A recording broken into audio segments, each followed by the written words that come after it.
Good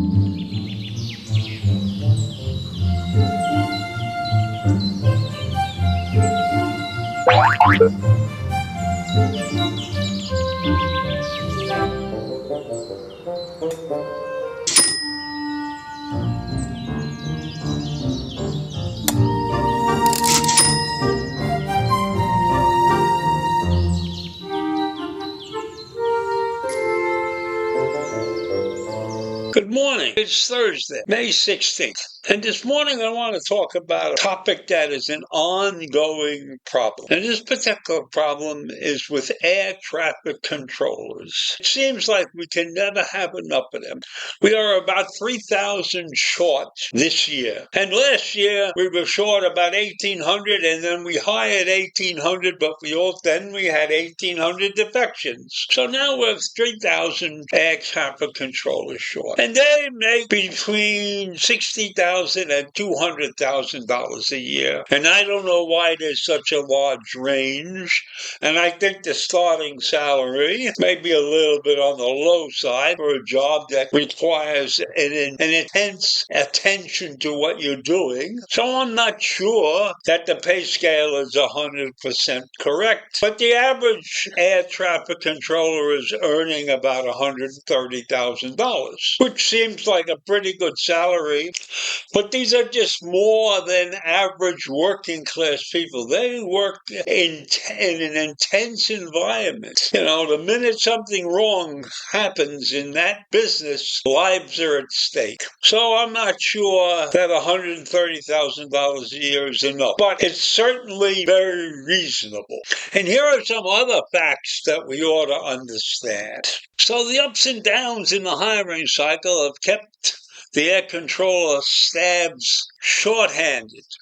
And the numbers that were first reported by one of the news stations show the challenge of filling the gap that led to the flight delays and concerns that fatigue contributed to a series of near collisions on runways last year. So the shortage is the concern of airlines.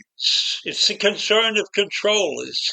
It's the concern of the watchdogs like the Inspector General, who last summer concluded that the agency made limited efforts to ensure adequate controller staffing at critical air traffic control facilities. Now, I don't know what that means when they talk about limited efforts. Maybe they are short-staffed too. Maybe the management staff needs to be beefed up and kicked around a little bit to put their ass in the right direction so that this hiring of air controllers has to be managed properly and constantly. Cannot afford to fall 3,000 behind in a workforce that has millions of people's lives at stake. So the FAA has about 11,500 controllers right now who are fully certified or have reached the stage in training where they can work independently. Now, that is known as Certified Professional Controller in Training. Now, the staffing plans developed by the FAA and the union representing the air traffic controllers calls for a full-time staff of 14,600 controllers. And that's what they estimate that they need to staff all the towers and all the centers in our aviation system. Seems to me that that's a little short. And it seems to me that you should be shooting for the exact number that you need. Seems to me that you ought to have a backup system of some kind. Auxiliaries in case you need them. Maybe we need to have not 14,600, but 15,200 or something like that. Now, those numbers are the fully trained air traffic controllers.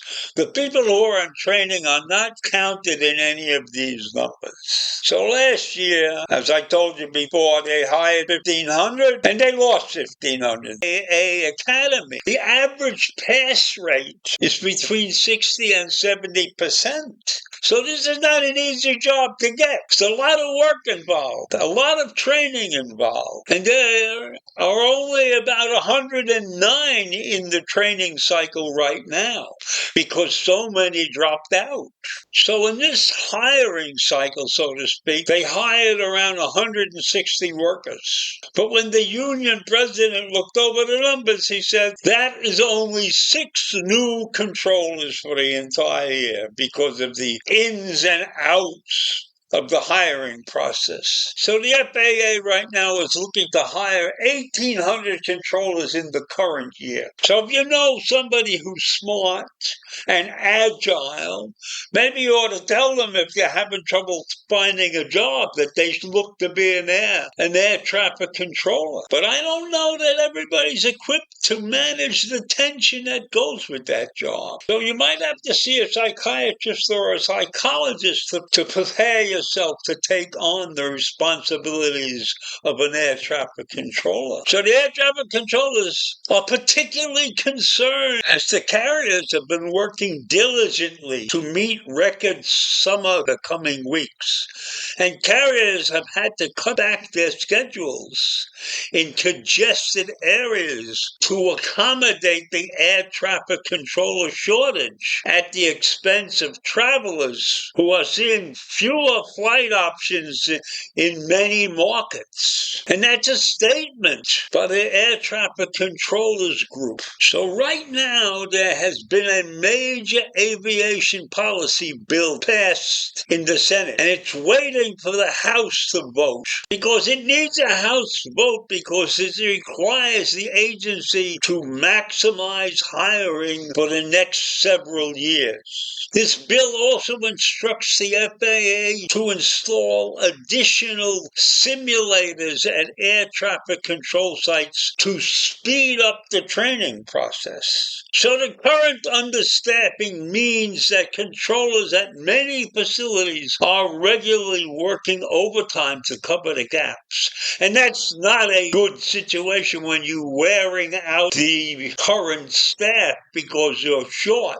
That can lead to dangerous mistakes being made by overworked controllers. So the Air Traffic Controller Administrator, Mike Whitaker, ordered the agency to maximize the rest standard and to make sure that all people had at least 10 hours off between shifts. And as I look at this situation, this is a difficult task to get this place well organized and well oiled so that the safety of the flyers in this country is secure. And leave me with that. Think about it. Air traffic controller shortage must be correct. Have a great day. Bye.